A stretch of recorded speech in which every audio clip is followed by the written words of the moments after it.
How's it going, everyone, and welcome to the FireStorm podcast. We're bringing you a new episode this week based on Undertale and Deltarune. We've kind of tapped into these topics a little bit in the past. The main one that comes to mind is when we talked about video game soundtracks, and we talked about how fucking amazing Undertale's soundtrack is, because somehow Toby Fox has just got like this peak idea, this fucking perfect sense for music, being able to like just take the simple bass of a song and to make like 5 variations of a song out of it. I don't know how the man does it. The man is that's the easy part. Writing it's the hard part. Yeah, but I don't know. He's got fucking skills that many people will not be able to tap into. But there's a reason why his fucking music is used and memed so often. But, yeah, we're here to have just a loose conversation about Undertale and Deltarune, especially because of the continued love of Deltarune Chapter 2 since its release a few weeks ago at this point of time, nearly a month ago. It's still going strong. And I know you've got a little bit of a history with Undertale and that whatnot. You played it on your gaming channel, did you not? I did. Unfortunately,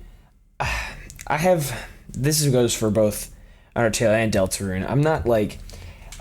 sometimes I have a hard time like getting attached to games, especially if I don't play them myself. And I had Undertale spoiled for me before I even played it, so that's why I only took like a few. I'm pretty sure it took me under 30 tries to beat Sans, which I don't think it would have if I had not seen the entirety of the Sans battle ahead of time. So I had a lot of Undertale spoiled for me. So because of that, I didn't get attached to it on my own. I ended up like watching other people play it first, and that same thing kind of goes for Deltarune. Unfortunately, I'm not like super attached to it like a lot of people are, but I do really enjoy a lot of the stuff that Toby Fox makes. Like he's a absolute mastermind behind a lot of the the games he's made they feel really modern. It's a really smart, like everything he does is like really smart. There's a lot of thought put into it, and that's the thing I respect the most about what he does. It's like it's unlike a lot of video games nowadays. It like Toby Fox is a guy who's like late 20s or maybe early 30s. I don't know how old he is, but it's a guy who, in charge of his own game, who is familiar with the digital space, and his games reflect a lot of modern like themes or culture or humor or whatever. Like it's one of the only games I've ever played that feels like it actually is quote unquote hip with the kids. It feels like it understands the digital generation. Yeah. And not in a way that feels fake. Right, no. Like it feels like he genuinely understands and is like what part of that this online digital culture. So that's what I respect most about what he does, and of course, well, aside from the music, probably. But yeah, way back when 2016, I played through all 3 runs of Undertale on my channel, and it's not good content, but you can watch it. It's there. You can kind of see how like I had basically had everything spoiled for me ahead of time, because what had happened when Undertale came out is one of my favorite Pokemon YouTubers ended up playing Undertale, and it really caught me by surprise because he never had played anything other than Pokemon on the whole channel. In the entirety of its lifespan. So I was like, I wonder what this game is. So I ended up, the first part of it went through Toriel, fighting Toriel, and I was like, okay, this is cool, and this song against Toriel is like an absolute banger of a song. I ended up just continuing to watch the whole thing. I don't know if I ever watched through Genocide, but I'm sure I watched through the end of the Pacifist run.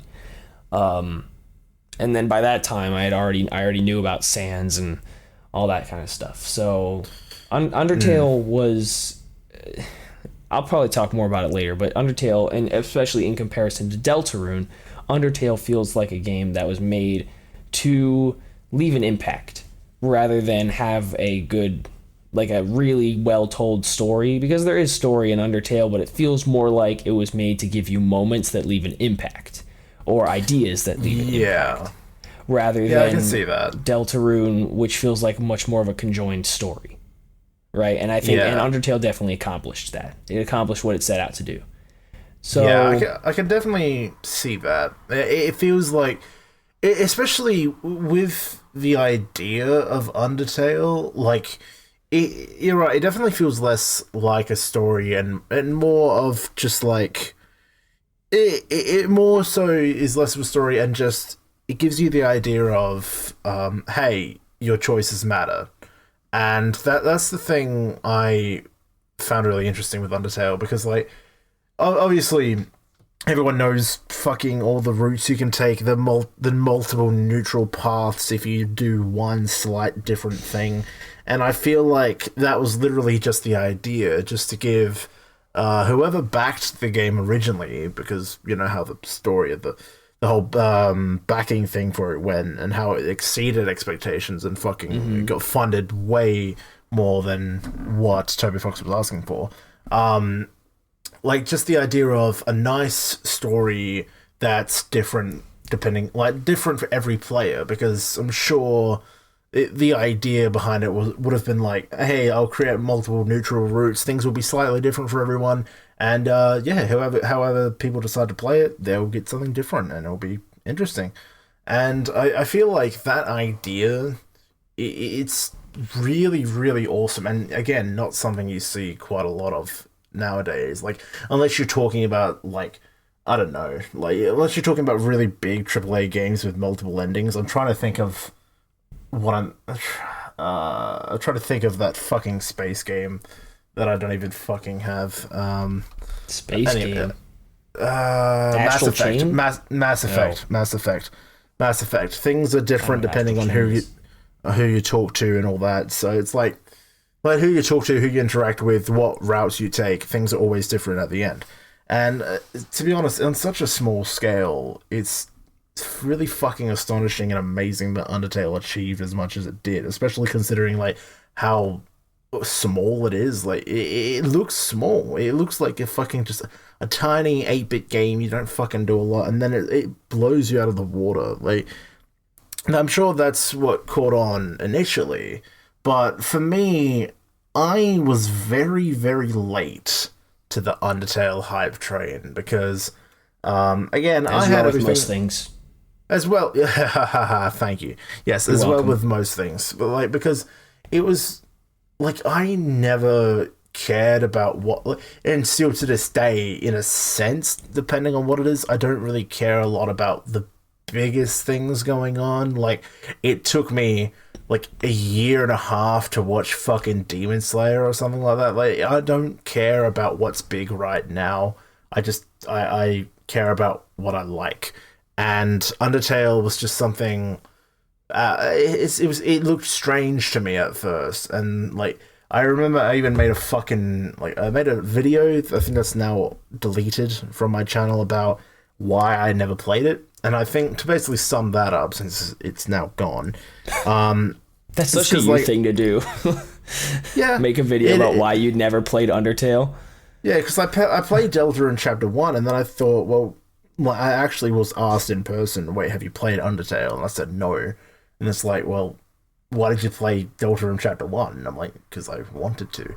So I was just like, that is a good idea. Why have I not played Undertale? And, like, one reason is I think I'd be shit at the fucking mechanics, because it is different compared to Deltarune. Deltarune, like, you still have to dodge and stuff like that and control the fucking heart, but it looks a lot harder to know. Like, it just looks a bit harder in Undertale, but I might be wrong.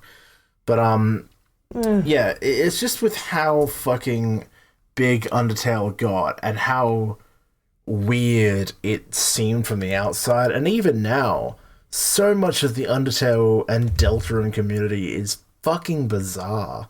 Just because the amount of people that have latched onto this franchise and the amount of those people that are fucking strange, it's so blatantly obvious. But in a similar vein to FNAF, it's a franchise that people can latch onto and express themselves creatively in, and you will get weirdos along with that.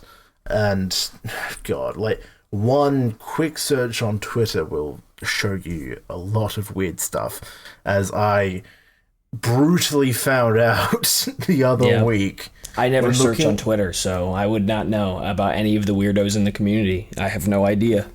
There you go, that's fine. I was legitimately looking for sprites that I could use in the Deltarune Chapter 1 playthrough for the thumbnail, and I ended up seeing Ralsei's massive cock, so that is very, very unfortunate for me. There's one aspect of the stranger side of the community which I don't want to delve into any further, but yeah. I love, this is just a very small thing, I love that how notable Toby Fox has become, despite like never showing his face and never really talking a lot about himself. But is that fucking notable that not only is one of his characters and songs in Super Smash Bros. Ultimate, but he made a song for Pokemon Sword and Shield. Like, how, that's fucking insane to think about. It's very cool. It's sick. Like, when I heard that, I was genuinely like confused, and I'm like, wait, no, not that Toby Fox? Like, talking about the same guy here? It's just like, yeah, I know, we're talking about the same guy here, and it's like, wow. How another cool. one who also happens to write really good digital music. Yeah. Yeah, incredible stuff. But because Undertale, at the time it was just strange for me. I didn't care anything for it, and I think another reason I didn't like it is because like I heard about what happened to Markiplier's Let's Play, because around that time I was really big into just watching my favorite YouTubers, and Markiplier was one of them, and like, it was something like the community hated the way he was playing because he was just playing it the way he wanted to and not choosing to be a pacifist or doing genocide. He was just doing it the way he wanted. He killed a few random creatures, and people were fucking bagging on him so badly that there was such a mass amount of people bagging on him that he just deleted the series and didn't continue it until like a year later, where he did it in the form of a live stream. So like, wow, like that amount of toxicity was just fucking weird to look at, and like it put me off for the longest time. And it's hard to say, like, for me, when things turned around. I think it might have genuinely, it might have been either like game theory, because like a lot of the lore around it sounded interesting, or probably the soundtracks. I can't really, it's hard to pinpoint a moment in time where I just switched and decided to check it out. I've still to this day never played Undertale. I doubt I ever will. Like, I'm maybe on the Switch, since it's on the Switch now, but like I'm not. I genuinely don't think you need to. If you've seen everything, then it's whatever. Yeah, I've seen fucking more than enough. But like, it's Ralsei. Ralsei, what are you doing?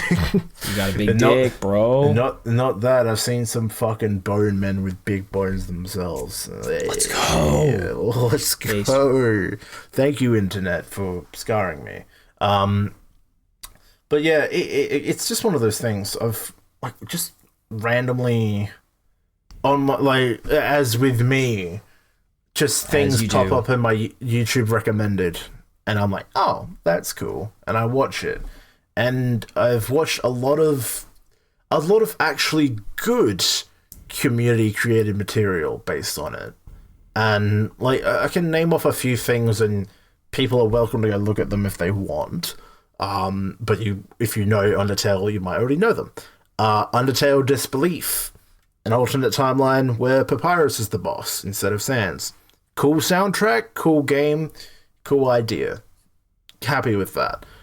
A YouTuber I have checked out a few of his videos. Super Eye Patch Wolf did a video called What the Internet Did to Undertale, and he thoroughly breaks down the beginnings, the humble beginnings of Undertale, to how it exploded to mass fan games, mass fan art, mass music created around it, and stuff like that. He goes into it in a lot of depth, which is a lot more thorough than probably what I'm going to go into and we're going to go into here.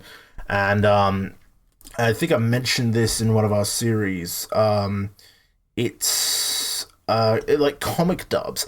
That one thing that's been just fucking going bizarre on Twitter and YouTube, at least from what I've seen, is Deltarune comic dubs, where obviously I'm assuming you know what they would be. People just fucking writing and drawing little comics of stories and all that for Deltarune and Undertale, and the comic dubs are people just voicing them. And there's a few really fucking good ones that I've actually watched.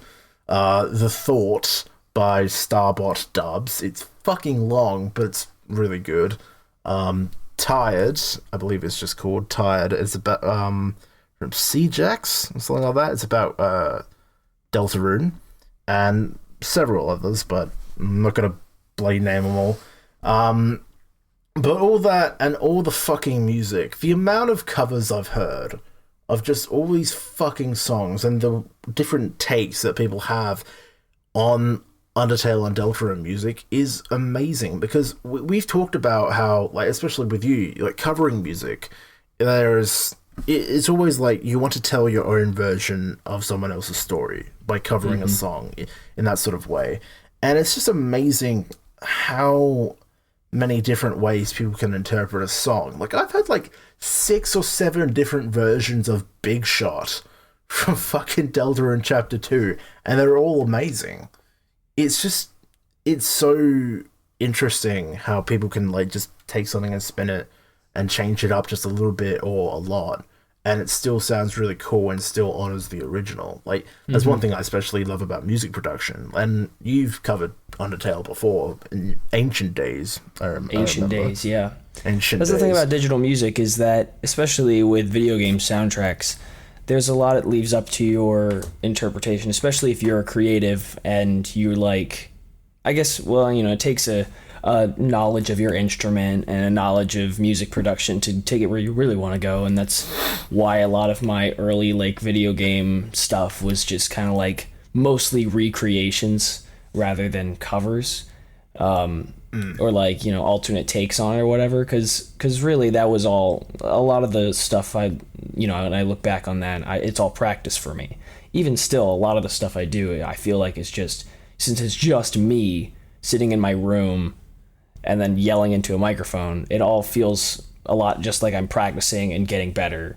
So, but especially the early stuff, I never would have been able to do what I can now if I hadn't done, you know, 80 million Undertale remixes, quote unquote remixes, or Undertale covers or what have you. Like, I never would have been able to do what I can now. It was practicing the guitar, practicing music production, practicing just all kinds of, like, just trying to be creative with it. Even if I didn't succeed, it's all just practice. And people who with a much better knowledge of their instrument, much more proficient at their instrument than me, can surely and have definitely produced really cool alternate versions of digital music, especially, you know, even just regular video game music that isn't Undertale. Like, thing about the video game music is that it's a lot of times really just basic, and you can take it with enough knowledge and with that skill, you can take it in any direction that you want to. Because, I mean, when you break any song down, really, but especially video game music, it comes into a bass line and a melody, and that's really it. If you can just preserve those two things, for the most part, you don't even have to preserve the bass line. I mean, you can just change it a little bit and alter, like, however you want to. It's really just the melody. People, especially when you make a cover, people want to recognize the melody to it, and that's the most important part.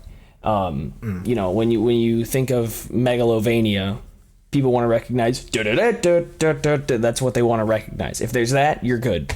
Really, I mean, and, you know, the rest of the stuff too also. But it's all a matter of, like, That's exactly what you said. Is like you can tell your own story based on what someone else has already created. You can a lot of what people do is a reflection of themselves. Like their art is a reflection of themselves. It's how they think, it's how they operate, it's how they like want to, like where they go creatively. You can tell, especially, I mean, I don't know if it's true for others, but I can tell a lot about someone based on if they make a video game cover. I can tell a lot about someone based on what they've done.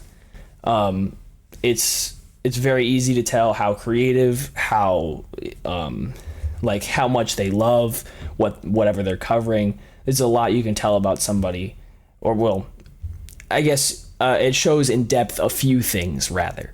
It shows you a few things in depth rather than a lot of things in general. Yeah. But it's, yeah, I mean, like I said, I never would be able to do what I can now if I hadn't started out making shitty Undertale remixes. And why I love Toby Fox's music a lot, and you know, even this is true for Deltarune also. The soundtracks are my favorite part of the game for sure. Yeah, I thought so. It's I mean, admittedly, I love Deltarune. I think Deltarune is, or at least for me, I like Deltarune better than Undertale. I don't know if it's better, like a better game, but I think just the improved mechanics, and Toby Fox has gotten a hang for the whole heart moving around thing, and now it feels really good to move around and dodge things, and it's one of my favorite video game mechanics going right now. Like it feels like he's got a mastery over it now, and all the attacks and the mechanics, the implemented RPG mechanics, it all feels really refined. Anyway, the soundtracks, like I said, favorite part of the game, and it always like kind of blew my mind how different at least this kind of 8-bit style is different from the music that I'm familiar with, because it doesn't take very much. If you listen to any one of my, I think only 3 or 4 original songs up on my channel right now, you can tell that I have an eye for simplicity. I like to take very simple things and turn them into catchy things. Undertale's the opposite. It takes very complicated things and makes them catchy. And that's what blew my mind about it, is like there's a lot of intricacies and accidentals and all kinds of crazy musical things that I never would have given a second thought, and will probably never be able, like, at least for the foreseeable future, will not be skilled enough to implement into my songs. And maybe there's not a place for them, because my genre and Toby Fox's 8-bit genre are totally different, but he demonstrates a mastery over the keyboard like no man I've ever seen. It's truly incredible. So it just shows how much knowledge he has about music theory, and like just how he, like, the way he turns these crazy melodies and crazy bass lines into these amazing songs, even in the limited to this 8-bit style, it just shows how amazing he is with the keyboard. I'm so jealous. I will never be that good. I think many people are jealous of his skill, and I will never be that good. I can barely play the piano. Like you said, it's almost like it's crazy. It is simple yet like intricate, and yet it's intricate yet simple enough that people can create so many different versions of it that are so good, and it's beyond fucking crazy. I don't think, yeah, you're right, none of us will fucking reach his level of skill with music. But the other thing I do have to admit about Toby Fox is that what you were saying before about how he is that in tune with like internet culture and meme culture, it's beyond fucking fascinating. And I think, when I think Toby Fox, and I'm sure a lot of people think like this in a similar way, they relate him to Scott Cawthon in a lot of ways. Sure. Homegrown, home developed games they made for themselves, and they just made in hopes of getting somewhere with it, and it just fucking blows out of proportion, blows up, and then they realize, oh shit, we got something big on our hands. And whereas Scott just went ahead, made fucking as many games as he could because he knew he could, with Undertale, I'm really happy that Toby Fox took his time with Deltarune, and it would have taken even longer if he wanted to fucking release all 7 chapters at once, which I'm glad he didn't, but I am very happy with the pacing. I believe it was announced in September that he only released Chapter 2 for free because of, like, the situation in the world, pandemics and whatnot. The world has been really tough for everyone. However, the next 3 chapters would be released at the same time and would be paid for, which is fair, because so much of what Toby Fox has done in regards to, like, making stuff and releasing it has been for people, considering, you know, it was a fucking fundraiser that got Undertale off the ground. It was for the people. And a prime example I can think of this is his collaborations with Richard A.B. and Ace Waters. Like, it actually... He helped and allowed them to create these intricate albums like Determination, and I believe the Deltarune version, Anointed Merit Prelude, I believe it's called. I believe that's what it's called. I don't know. Allowing him to create, like, unique takes on each of the songs and release them officially. Like Toby Fox's Undertale fan gamer thing, where he releases his fucking shirts and plushes and all that. You can buy albums from Richard A.B. on that because he officially endorses them, and that's fucking awesome. Also, there is an Undertale... No other creators are going to do that. No.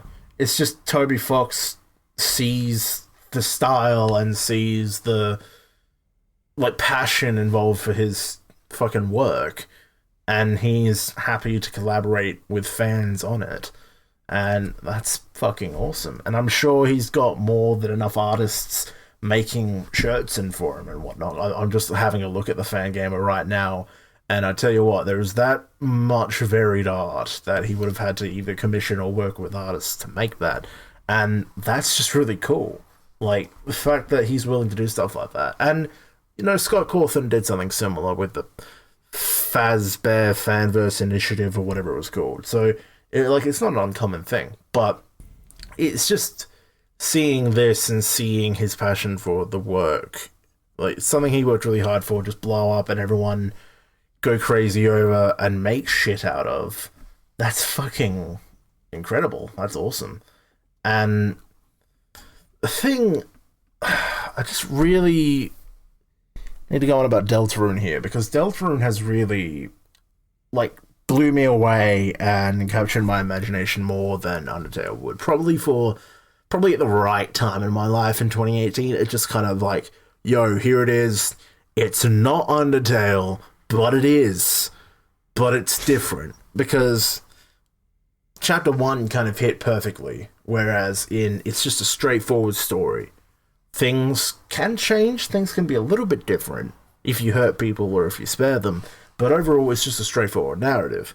And, like, you didn't realize until later with Chapter 2 that how much your actions there would affect the overall narrative.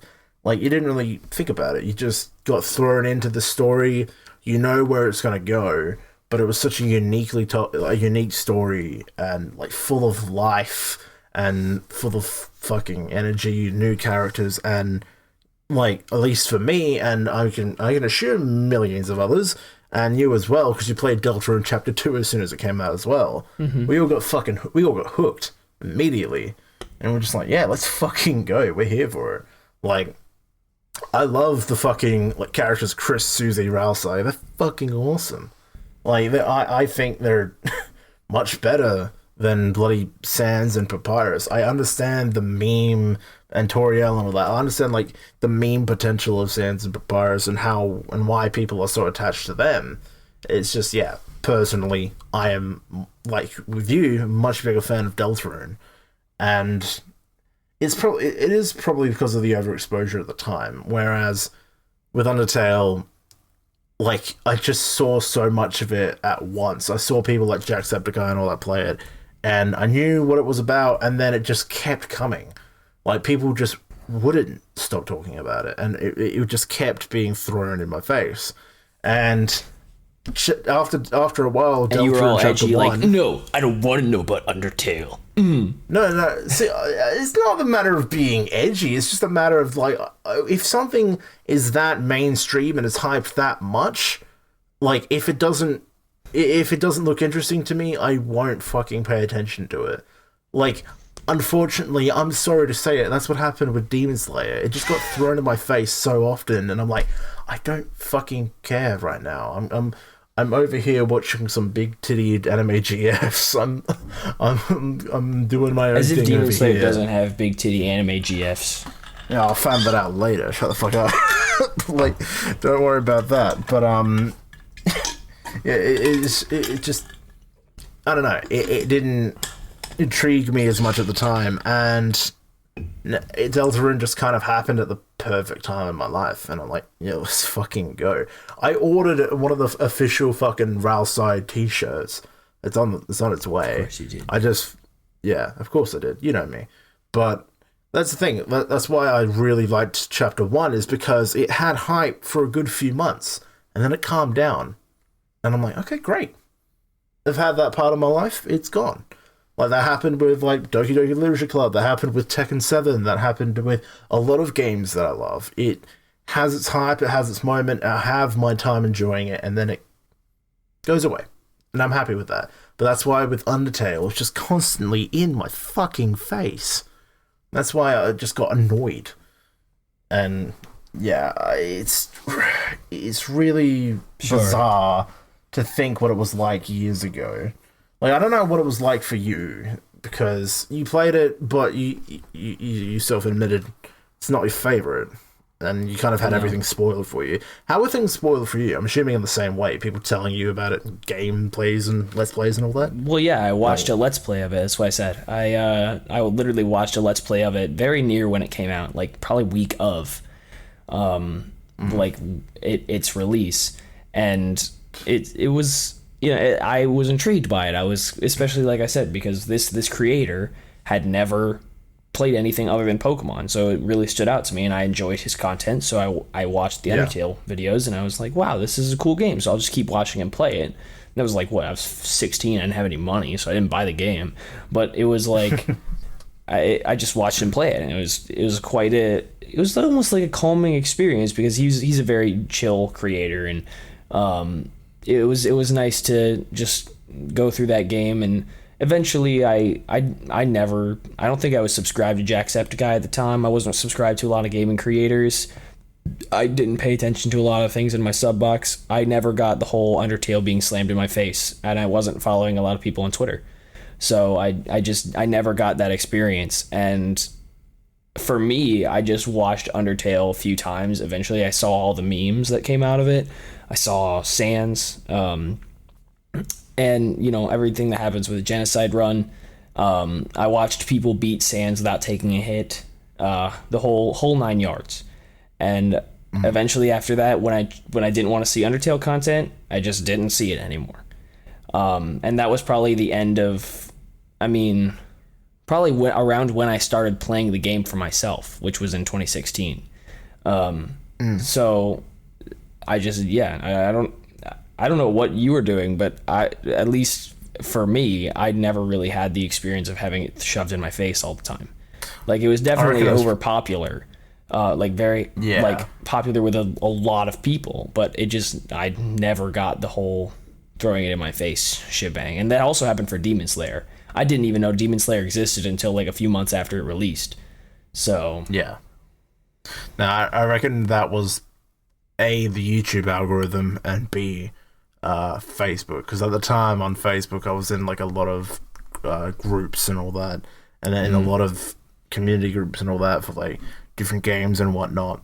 And especially on YouTube, because the YouTube algorithm is a fucking enigma, and it just like every second time I would go on it would be some different Let's Play, it would be some different cringy fan video, and like there are still cringy fan videos. Like I've watched some of the cringy ones, and I've watched some of them that are actually good, like I mentioned before. But it, at the time where I cared so little for it, it just kept showing up, which is a strange thing. It's like, it's almost like if you don't pay attention to something, half the time you won't notice it's there. But I just kept seeing it there. I kept seeing Sans' smug little fucking face.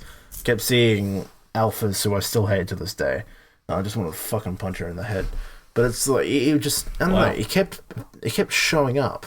And I was very just, I don't know, I guess it was saying slammed in my face. I didn't really acknowledge it. I was just like, oh god, not again, fuck off.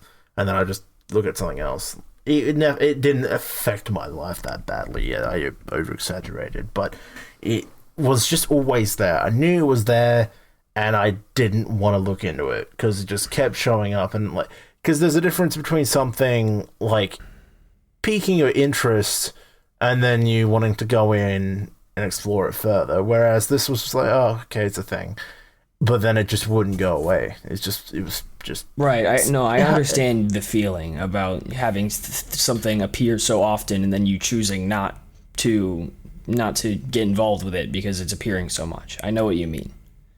You don't have to justify that.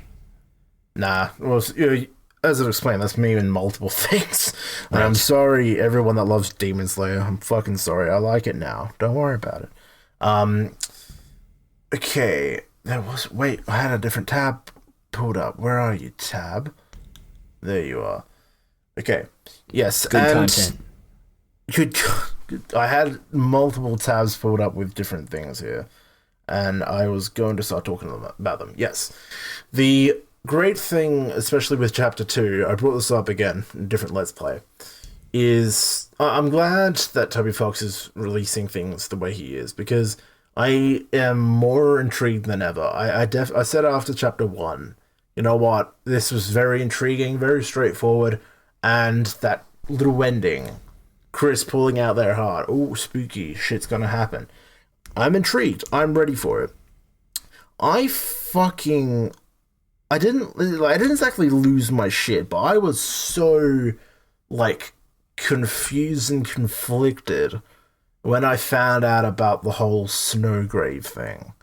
Because that kind of fucked me up, because Sure. I saw it on Twitter of just some random person saying, oh, I found out this, if you do this, this, this, and this, you can kill Birdley or whatever. And a lot of people were saying, oh, that's fake, you're making it up, that's not real. And then he made a video, this guy, I forgot what his name was, he made a video, a tutorial on it, and it was just like, no, it's real. Do it for yourself. It's fucking real. And I'm like, you're not serious. What? Because I came into expecting a straightforward narrative, and when I played through it, that's what I got, because I did the fucking straightforward normie thing of like, oh, be nice and spare everyone, like, because that's what I wanted to do, because that's what I felt like was the normal gameplay. I like, without even considering, oh yeah, wait a minute, because it's just like it went all Undertale on us, and it made its own version of a genocide route. Yep. With Snowgrave, and it's just like, of course he was gonna do it, but me not thinking big brain like that, me being small brain, was just like, no, that's not. It's just a straightforward narrative, but no, Snowgrave, a completely fucking dark turn to the whole game, which, I mean, I should have seen it coming. I know a lot of people probably did. I did. You did? Yeah, I didn't. I still am but a naive child. Like, when I fucking first saw that, and then it almost like in one day, everyone just realized it was a thing. Like, that's what it felt like for me, because like, it's just like one day I'm like, what? No. And then a bunch of people saying, oh, it's fake. The next day, pictures of it everywhere, fucking like clips of it, and I'm like, oh fuck, it's real. The Snowgrave is fucking real. And the long drawn out method of releasing chapters in such a distance from each other, it will create an intrigue that will last for years if people are that devoted to the franchise, which, considering the continuous popularity of Undertale and how much people love that, I have no doubt that people are going to be invested in Deltarune for the long haul. And I'm probably going to be one of them, to be honest, if I'm honest with myself, but things could easily change in a few years. I don't know. But it's Toby Fox knows what he's doing, and it's fucking perfect. He knows just like how to make people underestimate certain things and then fucking flip the switch. Here we go. Your choices matter no matter what. He kept saying in the first game, your choices don't fucking matter. But he's full of shit, because you can choose to go down these different paths, which will take years to expand on narratively. Because who knows what's going to happen in Chapter 3 if you fucking necked Birdley. Everything's going to be fucking different, which is why I feel like this is much more interesting, and it's going to be probably bigger than Undertale in the future. Because there's more time for people to gather around this story and gather around this game to fucking get attached to it and its characters. There's more time for people to look into it. While Undertale is persistent and has left its mark in the fucking landscape of video games, Deltarune has a long form story to tell. And that's going to fucking keep people hooked. And I'm really keen to see where it goes. I like... People are going to do all the dark shit. People are going to go down the darker story. And that will be really interesting to see. And then people are going to play it normally, like me probably. I doubt I'm ever going to fucking go for Snowgrave. To this day, I do not know what the Snowgrave route is. I don't know what's in it. I don't know anything about it. I know Birdley dies. That's it. I literally do not know anything. I've not seen clips of it. I've not seen videos about it. I played the game like I wanted to. I spared everybody. I had a great time, and then I left the game. I think I literally just told you that Kris eggs on Noel to kill Birdley if you're a dick. Yep. Probably. That's it. so yeah, you know what? That's fine. It doesn't. That's the thing. That part doesn't really intrigue me. I just wanted to have a good time playing Deltarune, and I enjoy. And while I definitely agree the characters are much more well-rounded in Deltarune. I 100% agree with that. I think Toby Fox's best character work to this day is Susie. 100%. It's not. I think that's his best character he's ever character-wise specifically that he's ever worked on. And there's something to be said about Sans and how much he left an impact. And actually, you really are but a naive child. Nothing that Toby Fox makes is ever going to be bigger than Undertale. It's not even a contest. It's in fact the exact opposite of what you said. I'm almost certain, because of the distance. It's testing the loyalty of its fans. It's all the people that are into Deltarune now are going to be still into Deltarune in a few years when the next chapter come out. But there are going to be a lot of people who have kind of tuned out of it. And Undertale left such a big impact because it was boom, everything all at once. And it got people immediately interested in it. And because they had everything available to them right there and then. And that's the internet culture, right? They take one thing that gets really popular for a bit, they move on to the next thing. No time in between. They don't waste any time. Once one thing has exhausted itself, it's on to the next thing. And Deltarune chapters as they release will certainly be big hits, but it's exactly what you said. There's be hype for a few months, and then it'll go down. Not everyone is going to take the time so far after the fact to do extensive research and watch comic dubs. They don't have the patience for that. And I am one of them. I do not have the patience to watch comic dubs. I do not care. Most of the time I do not think about Deltarune unless there's a new chapter coming out or unless I'm playing it. It doesn't, like, it's literally just a game. And it's cool that the characters matter, the choices matter, but I don't think everything that Toby Fox does from here on out is going to be affected by the legacy of Undertale, not Deltarune. It's going to be Undertale. It's going to be like, oh, it's the guy who made Undertale. I can see that. It's not. Yeah, Deltarune won't be bigger than Undertale. No chance. My thought behind it was that, like, say, and however long it takes for chapter 3, 4, and 5 to come out, let's say a few years, there will be a different, you could almost say a different generation of people coming on line and finding this fandom and finding this community and playing, say, chapter 3, 4, or 5, one of them, like, seeing that as their first exposure to it all. And that's why I thought, oh, that would get them interested to go back to chapter 1. But in thinking that now, you're probably right. They'll probably see that and be like, oh, go back to chapter 1, but what was before that? Undertale.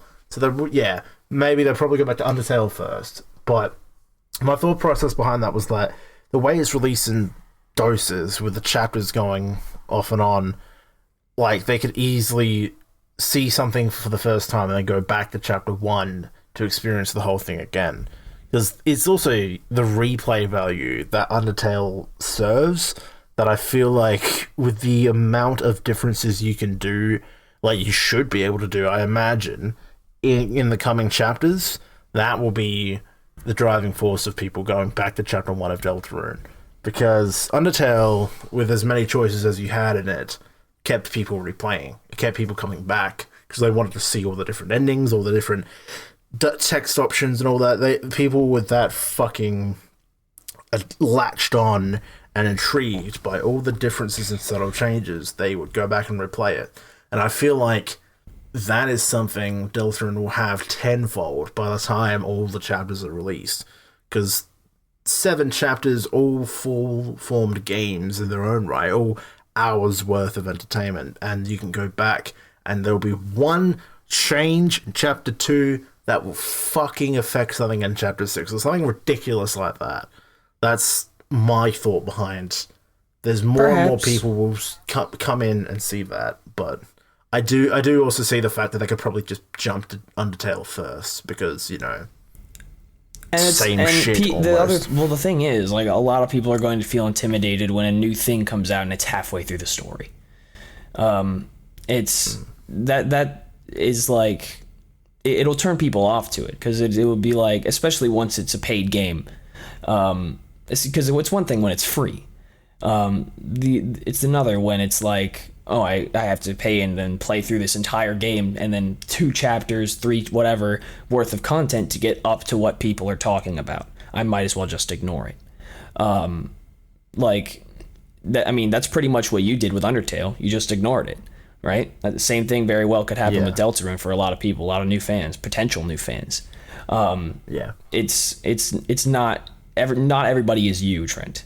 No, I know. Not everybody sees something and is like, research. No, see, that's the thing. I didn't even research into Deltarune. It just showed up. All this shit. If I wasn't scrolling through Twitter on that one day where the fucking Snowgrave thing showed up, I probably still wouldn't know about it. It's just because it showed up, but this time I was actually interested in the series. Right. That I was just like, oh, okay, I'll click on it. But like that's the thing. What differentiated Deltarune for you? Why did you click on Deltarune and not Undertale? That's what I want to know. Because the battle mechanics, because it actually looked like, oh, you have more choices in a fight rather than a spare and fight. And it looked a lot more captivating to me. Even though if you dumb it down, it is the same shit, but it looked a lot more interesting. And the fact that there was actually a more ranged there was a more vast there was like more characters to work with. I liked the idea of, oh, you have Kris, Susie, and Ralsei.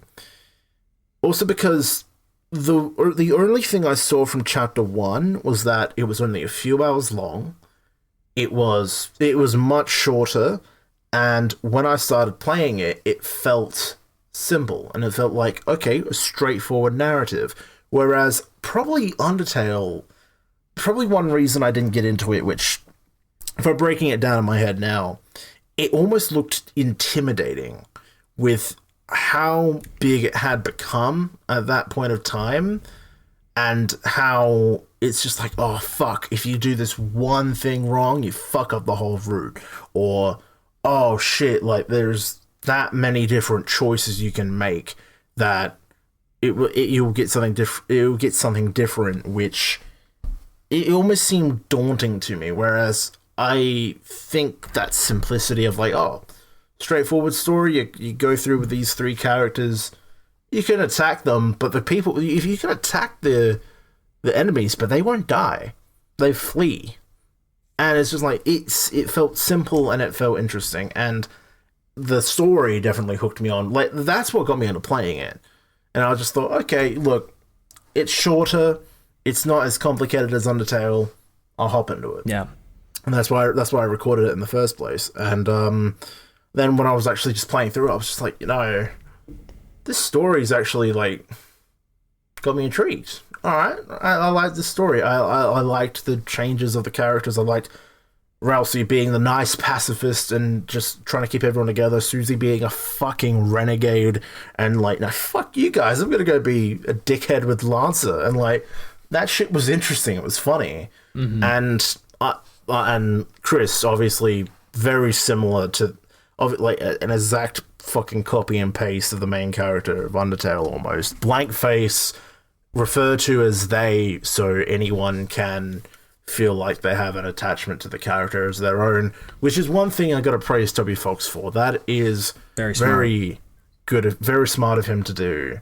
To not call the main character Kris he or she, and giving them a gender neutral name. Yeah, my bad. Giving them a gender neutral name as well. Fucking perfect. Like, it's so easy for anyone to see themselves in the story, which is amazing. Well done. That is props. Yeah. Good game design. Yep. But yeah, it was just the simplicity of it. Yep. And I would counter that point by saying, once Deltarune has that tenfold, is that not exactly the same? Yes. That's why I'm saying it'll intimidate people, right? Yes, I see that. Yeah. Yes. So it'll very much intimidate people once it's got the whole, your choice, and now it's starting. Like, once every choice you make has a purpose, has a consequence in the game, then all of a sudden new players are going to be really scared and intimidated. It's that's why, like, I mean, Deltarune is, I think, much more refined. Like I said, Undertale is very much like, it was very raw, trying to make an impact. Deltarune feels a lot more refined in the way you make choices, in the way you interact with characters, in the way, at least even the characters, the way they're presented. It feels much more like, I don't know, I guess, and it is suffice to say, it feels much more like a game created by a designer with experience, and now Toby Fox is exactly that now. Deltarune is, in my eyes, superior to Undertale in every single way. That said, it's not Undertale. Because it's being spaced out, and because there's an element of simplicity to Undertale, what that is captivating, because really Undertale is this journey where you are by yourself. You go through these very beautifully crafted lands of varying styles and temperatures, but it's you just go by yourself, and each choice you make can change something, and there's something really cool about that idea, especially to a new player, I think, because I mean, at least when it came out, maybe not when it's being shoved in your face, but when it came out, it's like, you know, it could be like, oh man, I got to think carefully about this. What would I do, and what would I really do? What's the choice I want to make? It's just like real life. Fuck that shit. But it's there is something captivating about how simple it is. It's because, I mean, when you boil it down, like, maybe Flowey will say something different at the very end if you kill like one thing versus another thing, if you kill 3 things versus if you kill 4 things, but really there's only 3 routes, and like where things majorly change, and there's a lot of lore behind it that still doesn't make sense to me, and if I try to solve it, it will just make less sense to me. There's something like and just the fact that it's all there for any new player, and then but like I said, Deltarune I think is superior in almost every single way. It's just the pacing, and I like the way that Toby Fox and his team have been designing Deltarune and releasing it over time. It feels it does feel like the right amount of exposure at any one point, but it is going to test the loyalty of its fans. So, because if there's another 3 years between the releases of the next 3 chapters, like, I don't know where I'm going to be in 3 years. I have no fucking idea. If I have a computer, I will probably try to play Deltarune, but it will not be all in one sitting like I did for Chapter 2. So it's kind of a weird thought to be like, oh, Deltarune, you know, have another release in 3 years. Where will I be in 3 years? You know, we have no idea. So that's the other thing that I think Deltarune is going to struggle with as a game, as an entity rather. I don't think it struggles with anything as a game. I think the lore is intriguing. I mean, Kris slashed tires, good for them. I don't know, whatever they want to do, I don't care. But there is an element of intrigue to that story. Like, why do they have the heart? Why do they rip it out? What's the deal with that? And there have been some good theories. If I could remember them, I would recall them to the audience, but I do not remember them because probably I did not care. So it's there is an intrigue there, and that's good, but it has to hold the intrigue. And I don't, you know, I by the time the next few chapters of Deltarune comes out, I will almost certainly have forgotten everything about Chapter 2. So it's quite an enigma in that sense. But like I said, Deltarune has an air of refinement. It's like holding a wine glass with your pinky out. That's what Deltarune is compared to Undertale. Yes. It's like Undertale, you fucking choking down a shot of fucking Fireball. Coke and Jack Daniels, Fireball, and all that shit. And Deltarune is the fucking classy red wine with the pinky out. Correct. Yes. Deltarune is refined.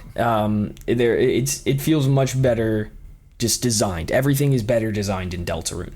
Undertale feels much more raw. It's just like it literally does. It feels like a guy who is just like, I'm gonna make the internet go fucking crazy. That's what Undertale was. But yeah, like in the same vein, I do see exactly what you're saying, especially with Undertale and how it was defining in its own right. And in saying what I said with how, like, at the time when Undertale was released, where I was, and how Undertale was just, like, continuously in my face. If Undertale was released in 2018, I probably would have played it. I probably wouldn't be as attached to it as I am Deltarune, because the way I see it is... this is where I'm a little bit weird and different in my own right. If I... just here. Just here. Oh, God. But if I see something which I get attached to, say a series or whatever... I will remember everything about it, and even if in fucking 3 or 4 years, when the sequel comes out, I remember it. Prime examples: Gears of War, Tekken, Rosario Vampire, the mangas, Seraph of the End, the mangas. If that shit comes out, like, if that shit gets put on hold, and in 3 years it comes out, I'll fucking remember everything, because I got that invested into it. Like, one and done games, they will fade, because they will fade from my mind. Like, if I know something's going to come out in the future, like, if Deltarune was just called Deltarune and not Deltarune Chapter 1, I would have forgotten everything. But because I knew there was a sequel coming, it stayed in there. It's just subconsciously. I wasn't thinking about Deltarune every day. Just subconsciously, it was in there. Because I remember that many people going, "Oh, I've got to go back and replay Chapter 1. I forgot what the ending was." And I'm like, I remember the ending. Kris ripped out his fucking heart. I remember that. He threw it into the birdcage. Like, I knew instantly everything that I did and everything that I watched. I remembered it like a flick of my fucking switch. Like, Gears of War 5 came out years after Gears of War 4. I remembered how that game ended. I remember what happened. I don't need refreshers, because if I am that invested, I just instantly remember. So that's why, to me, Deltarune is going to be something that will probably persist unless something dramatic happens in the next 2 years, like I have a fucking child or something. Then I probably won't remember it. I probably won't give a shit then. But, like, if I'm in a similar place and chapters 3, 4, and 5 come out, I remember it, and I will get attached again. Because Undertale was just itself, as big as it was, amazing as it was there, it happened, and people loved it. But it just kept, for the single game it was, the fans kept it going. I reckon if the fans it was a one and done for the fans, and after a few years it faded, I probably wouldn't have Deltarune.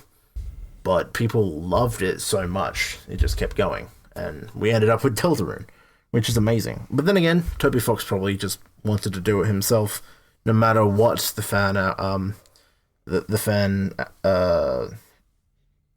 repercussions of the fan was. Like, if people didn't love Undertale as much, he probably still would have made Deltarune. I don't know the man personally, but yeah, that's just the way it seems. But yeah, that's where I'm different. Wow, I'm Trent. I have a good memory. It's just that attachment. You do get attached to the weirdest things at the weirdest times. It can't explain it. You're right. I don't know, man. It's just me. I love it when you say, "I don't know, man." You always default to it when I make fun of you. No, it's true though. Like, what do I say? Like, if something comes into my life at the perfect moment, I'll remember that shit for years. Like, it's so fucking weird. Like, I don't know, man. What am I meant to say? Every time I retort, I don't know, man.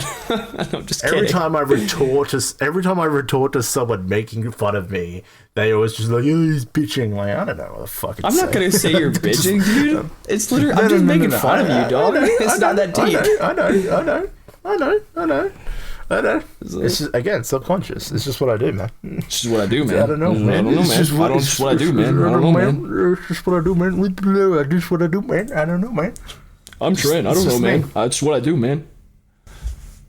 Everyone knows I'm weird. Everyone knows I'm very weird with these sorts of things. It's just, I don't know. It is difficult to explain. I'm trying to explain it, man. I don't know. I'm just trying to explain it, man. I don't know, man. It's just what I do, man. I just love saying, man. I'm Pitbull, Mr. 305, Mr. Worldwide, 305, Miami nationwide. Okay. I don't know, man. It's just what I do, man. Anyway, Undertale. What a game. I'm done. Goodbye. Also, I need to fucking say, how is Toby Fox as a fucking text-to-speech dog funnier than me in every way possible. I didn't listen. Actually, I listened for like 5 minutes, and I didn't think he was that funny, but it was. I mean, I'm sure it was. A lot of people did, so good for them. Yeah, I didn't get it. Okay, fair enough. I didn't watch the whole 6th anniversary live stream. I just listened to it while working, and I don't know why. That's what we're saying. He's that deep with fucking meme culture. Like, just him randomly... It's the broken sense of humor. It's like when, you know... I mean, at least... I'm not trying to, like... The last thing I want to come off as is like, I have a refined comedy palette. Because I laugh when people fart. That's the last thing I want to like try to communicate. I didn't really understand that particular thing. Like, I'm sure he was saying funny things. Maybe he was, I don't remember. But I feel like there were a couple moments when I was watching it that I was like supposed to be funny, and like the other guys were kind of laughing, and I was like, I'm a little lost here. Not really sure what I should be like. Well, what was funny about that? But you know, it seems like he has good timing, and he's like naturally natural. I mean, it helps that he's familiar with his own game. He designed it. He knows all the bits, right? That I think adds to it. But and there's something about the dog inherently that is funny. Yes. It also the association of the shenanigans that went down in Undertale. So there's humor by association. It's like there is something inherently funny about the dog. So when you just hear like the text to speech shit, then you know he says something witty, it's like I don't know. I didn't really get it, but Toby Fox is he is very intelligent. So good for him. I wish I could be intelligent. The way he described it, same. The way he described it of broken meme humor, like, is fucking perfect. Because, like, I'm just thinking, like, with Deltarune Chapter 2, like, Kris, get the banana. That's potassium. All it was. That's all it was. It's broken meme humor. That's all Queen is the entire time. I know. That shit broke people. Like, people have memed that to death. Like, banana emojis fucking everywhere, man. People get it. It's so fucking stupid. And yeah, fuck. That's the weird modern humor that people love nowadays. I can go into a group call of 10 people, say "come," real like that, and then people lose their shit laughing. It's fucking ridiculous. And Toby Fox just gets that humor, but in a more PG sense, because, you know, for the kids. For the kids. Anyway. There is an element to that where it's like it's a very delicate balance. Like, this is where I will appreciate what Toby Fox has done. I didn't, again, I don't want to come off as like holier than thou, but Deltarune Chapter 2 was not even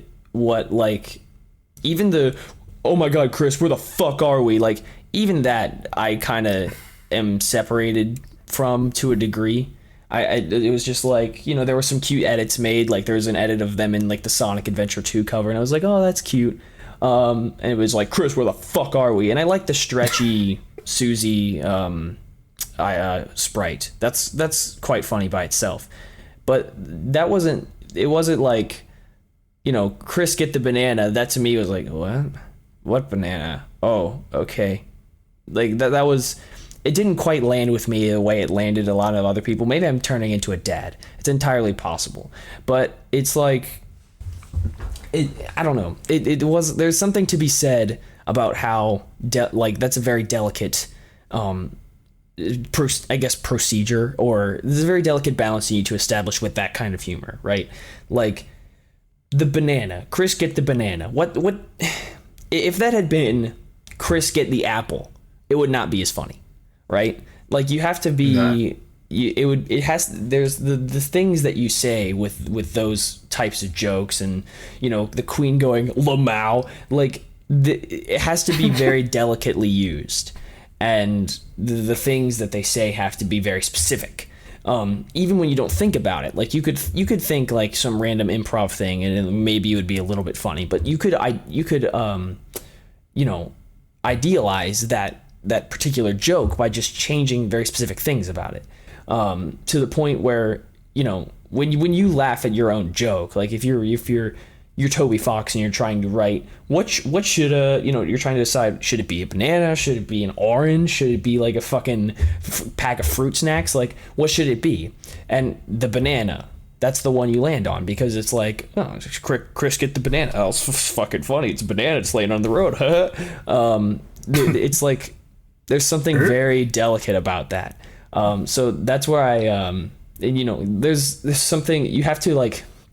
I don't know, and maybe it's the lack of establishment that makes the joke funny, but or maybe like the lack of context, like it just comes out of nowhere. Toby Fox does a really good job of basically perfect, like, what's the word? Perfecting that like style of humor in the modern age. Like you could, if I, like, my parents still wouldn't get it, but if I were to try to explain modern digital humor to them, like the culture of the digital generation, I would show them a lot of the things that Queen says in Deltarune Chapter 2. They wouldn't get it, they wouldn't laugh, but it does sum it up very well. And Toby Fox does a really good job of like putting those ideas down in a way that makes sense, not only in the context of the game, but also just lands with people. Right, like it's very very specific skill, and it's a very delicate skill to have, and I appreciate that about his work. So well done, Toby. You are a comedy man. It's somehow the nuance of comedy, yet the simplicity of broken humor that exists nowadays. It's somehow a perfect fucking blend that, from just a mere few hours of gameplay in like something you wouldn't otherwise expect if you don't know anything about it, but yet it's created that many fucking memes from just a few hours, or just a few hours of one game. There's that many fucking memes based around Deltarune Chapter 2. Like, now all of a sudden, like, this is probably out of date by the time, like, you're listening to this, but, like, there's just this meme going around now of Ralsei smoking a blunt. And I don't know I don't know where that came from. Well, a lot of them are. See, that's the thing about the Kris, where the fuck are we? A lot of them are fan driven, right? Like it takes another creative mind to bring those things into the limelight. Once it's been done once, then it gets done a million other times. So it's a lot of the meme, especially I wouldn't include. Specifically, I would say memes are to an extent broken humor, but I wouldn't say broken humor necessarily includes memes specifically, like, because memes are a community cultured thing, right? It takes more than just one game developer to create a meme. Ralsei smoking a blunt was not in the game. No, I can agree 100%, because if someone at the perfect time says fuck, like, I will lose my shit and start laughing. If someone says that at the perfect time, that's not a fucking meme, that's just a word. Yeah, I'll lose my shit. Correct. Like, it's so weird like that. I get what you're saying. It's fucking weird. It's just brains are hardwired weirdly. No, our brains, we're all stupid. It's a video for another time, but I'm concerned for our generation. We're all really stupid and have horrible attention spans. Yes. Anyway, on that note, we should end it. Yep. On that note, we should end it with the crises of our generation. We're really fucked. We are. Thank you so much for listening, everybody. This was a bit of a ramble episode. I know it was mostly me talking. I just felt like getting some stuff off my chest. See, listen, guys. At this point, I'm gonna be honest. I don't come up with podcast ideas anymore. I just listen to what Trent wants to do, and I'm like, okay. And I'll be honest. Like, Trent, he loves to talk about the things he likes, so I just go with it, and I'm happy about it. Yeah. And you know what? I had a good time on this one. So I was going to fucking do this on my own channel. Right. And do a bunch of fucking edits and clips and all that, and thought, no, let's just do it for the podcast. You like Deltarune. You like Undertale. Yeah. It is the weird thing. We started off with podcasts, and then we just kind of transitioned to games. You just like to talk about the things you like. So that's when, because originally, I'm sure a lot of you guys who've listened for a long, if any of you guys are listening now, any of you who listen for a long time know that the thing I hate most in the world is redundancy. The last thing I want to do is tell you exactly what you can hear on anybody else's channel who talks about Deltarune. The last thing I want to be like is, oh, I like Deltarune, the music's good, woohoo! Like you can find that out on anybody else's channel. The same thing goes for my own music stuff. Like there are some songs that I haven't done English covers of simply because an English cover exists that I'm already happy with. So the thing I hate most is redundancy. I don't want more than one thing of exactly what I have, but for this specifically, I knew Trent was going to fight back if I tried to veto, and 2, I was like, all right, you know what? I'm pretty sure I can offer a different perspective on something on this, and we can talk about something good. And I know Trent was excited to talk about Deltarune because I know he loves it. So I went along, and this came out. So, and I had a good time. So you're catering to the baby. Thank you. You're welcome. Appreciate it. Yes. Yeah, nah, I get that, especially with redundancy in our early ages. I still think about the fucking Interspecies Reviewer episode. Fuck me, that was redundant. Yeah. But it was funny. Oh well. It was also very redundant. Yeah. But yes, that's why I didn't fucking go into every single meme and lore info, because I didn't want to talk about the fucking lore for an hour, because there's clips of that everywhere on YouTube. If you want to know more about the lore of Undertale and Deltarune, just look it up. The lore is Kris goes around town. He army crawls around town and slashes tires at night. Yeah. Yeah, slowly. Crazy shit, man. It's like the Metal Gear Solid theme going on, and while he does it, he's like going around in a box, like what? When it's ever someone like the Undyne spots him crawling around in a box, and he's like, I have to slash at least 4 tires tonight. That's the lore. That's the lore. You're welcome. Thank you for tuning in to our lore theories. This is actually not a theory. That's just a theory. A game fact. Goodbye. A game fact. That's a proven fact. Kris told me themselves. Goodbye. Yeah. Themselves. Yes. Goodbye, everyone.